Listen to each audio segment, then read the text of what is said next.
अगों शर्मसार नहीं होया, अगों कहंदा कारी साहब पशुआं दा ते असीं कुछ कह नहीं सकते, बाकी जे असीं कदी मसीते आए हैं तो गल करो। अस्सलाम वालेकुम वीरो, की हाल ठीक ठाक हो? मैं तुहाडा वीर साकिब मैर, यूट्यूब चैनल सांझा पंजाब। सियाणे कहंदे आ अकलां वालियां नूं सोचां ते बेअकलां नूं मौजां। जिस तरह के दूर की जाना कि असी किसी नूं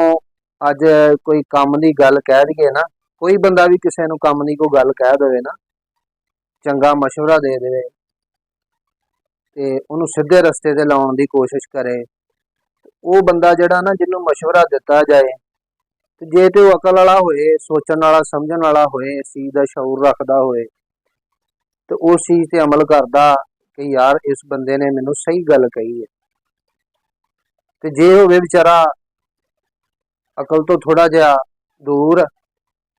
फिर उस चीज़ नूं अहम नहीं लैंदा, बल्कि वो उहदे मुतबादल उस बंदे दे गल पै जांदा कि यार तू कौन हुंदा मैनूं इदां कहण वाला, मैं जो मर्जी करां। आपां दूर की जाना वा कि जदों अजान हुंदी आ ते नमाज पढ़न वास्ते जाइए ना, कि जिहड़ी साडे ते 5 वक्त फर्ज आ, नमाज पढ़नी जाइए तो रस्ते च जाने अगर किसी बंदे नूं असीं ये गल कह दईए कि चल यार आ नमाज पढ़न चलीए, नमाज का टाइम हो गया, तो उन्हें पता की कहना, मेरे ना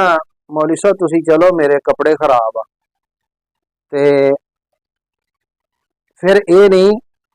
इक्को वारी उन्हें यही गल कहनी आ, तुसीं जदों भी उहनूं कहोगे या किसी होर भी बंदे नूं जिन्नूं भी कहोगे, उहदे कोल यही बहाना आ कि तुसीं चलो जी मेरे ना कपड़े खराब आ।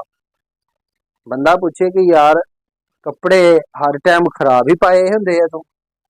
सही कपड़े पाउंदा ही नहीं, तू या तू सही कपड़े उदों पाउंदा कि जदों तू यारां सज्जणा दी महफिल च बहना जाके, या तू फिर सही कपड़े उदों पाउंदा वा जदों तू किते मेलियां ठहलियां ते जाना,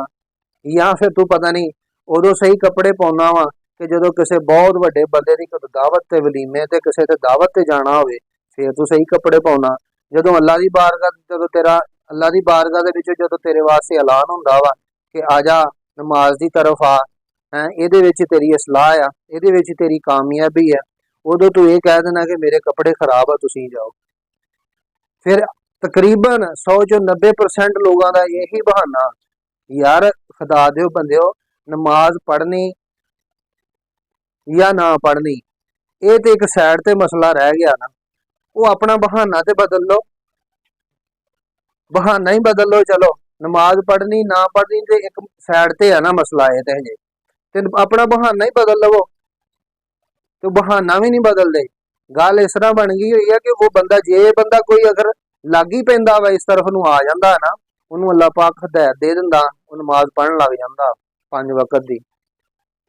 फिर उन्होंने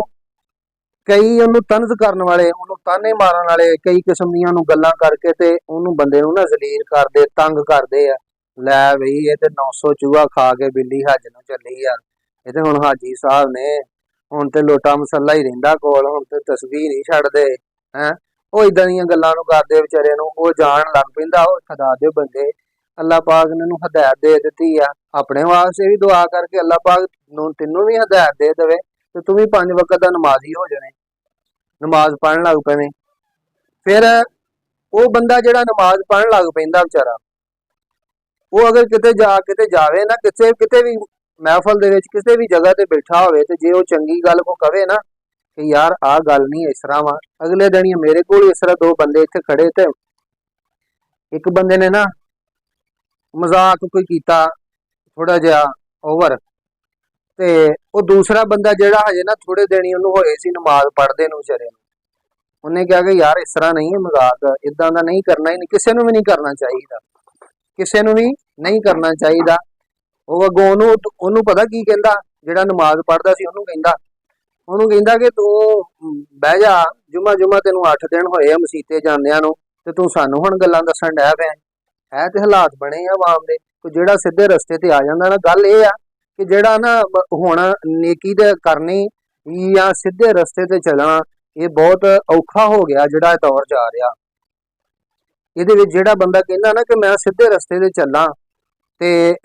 ਆਪਣਾ ਕਾਮਯਾਬੀ ਪਾ ਲਵਾਂ, ਤੇ ਬਹੁਤ ਔਖੀ ਹੋ ਗਈ ਆ। ਮੈਂ ਕਹਿੰਦਾ ਕਿ ਇਹ ਜਿਹੜਾ ਪਰਹੇਜ਼ਗਾਰ ਬੰਦਾ ਨਾ,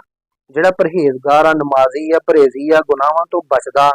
ਉਹਦਾ ਇਮਤਿਹਾਨ ਅੱਗੇ ਨਹੀਂ, ਉਹਦਾ ਇੱਥੇ ਦੁਨੀਆ 'ਚ ਹੀ ਹੋ ਜਾਂਦਾ।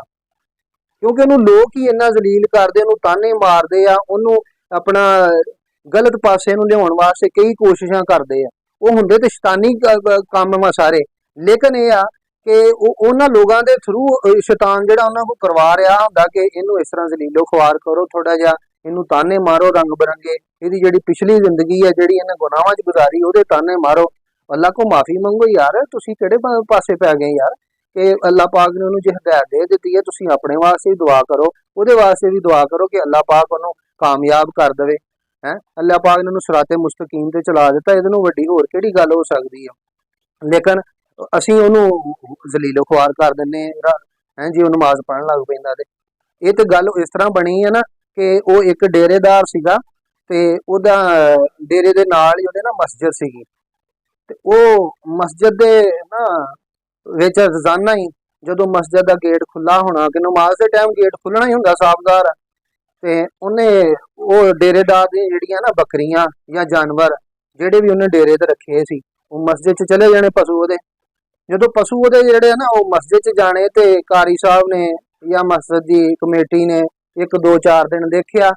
ਤੇ ਇੱਕ ਦਿਨ ਫਿਰ ਉਹ ਜਿਹੜੇ ਕਾਰੀ ਸਾਹਿਬ ਆ ਉਹਨਾਂ ਨੇ ਫਿਰ ਕਹਿ ਹੀ ਦਿੱਤਾ ਕਿ ਯਾਰ ਭਾਈ ਤੇਰੀ ਮਿਹਰਬਾਨੀ ਆ, ਇਹ ਮਸਜਿਦ ਆ, ਇਹ ਕਿਹੜੀ ਉੱਥੇ ਚਰਾਂਦਗਾਹ ਬਣੀ ਇੱਥੇ ਵੀ ਜਿਹੜੇ ਜਾਨਵਰ ਤੇਰੇ ਇੱਥੇ ਆਣ ਕੇ ਤੇਰੇ ਪਸ਼ੂ ਬੜੇ ਰਹਿੰਦੇ ਆ ਹਰ ਟਾਈਮ, ਤੇ ਤੂੰ ਮਿਹਰਬਾਨੀ ਕਰ ਤੇ ਇਹਨਾਂ ਨੂੰ ਬੰਨਿਆ ਕਰ। ਉਹ ਬੰਦਾ ਅੱਗੋਂ ਸ਼ਰਮਸਾਰ ਨਹੀਂ ਹੋਇਆ, ਕਹਿੰਦਾ ਕਾਰੀ ਸਾਹਿਬ ਪਸ਼ੂਆਂ ਦਾ ਤੇ ਅਸੀਂ ਕੁਝ ਕਹਿ ਨਹੀਂ ਸਕਦੇ, ਬਾਕੀ ਜੇ ਅਸੀਂ ਕਦੀ ਮਸੀਤੇ ਆਏ ਆ ਤਾਂ ਗੱਲ ਕਰੋ।